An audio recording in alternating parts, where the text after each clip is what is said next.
In this video, we want to determine the length of line DB.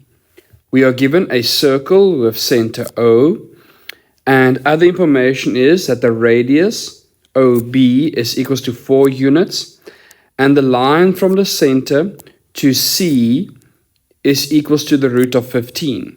Now, we don't have enough information to just find the length of DB. What we first need to do is use the lengths of this triangle in order to solve the length of BC. So in the triangle of OBC, we can use Pythagoras to solve the length of BC. Then we can use the theorem of line from center perpendicular to chord to find the length of CB. And once we have that, we can add those two values together to have the length of DB. So first, let us use the theorem of Pythagoras to find BC. So BC squared is equals to OB squared minus OC squared. And we are using Pythagoras. So therefore, OB squared is 4 squared. Then the shorter length is OC. And OC squared is the square root of 15 squared. So if I simplify this, I have 16 minus 15.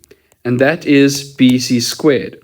And therefore, BC squared is equal to 1. So if I want to find the length of BC, I take the square root of 1, which is simply 1. Now, let us find the length of DC. We know that the line DC is equal to BC. And the reason why is we have a theorem that says the line from the center of the circle perpendicular to a chord bisects the chord. So the line from the center that is perpendicular to the chord cuts the chord in half. And the way we write that is line from center perpendicular to chord. Therefore, the length of DC is also 1 unit. Now to answer the question, DB is equals to DC plus BC, which is simply 1 plus 1, and therefore the length of DB is 2 units.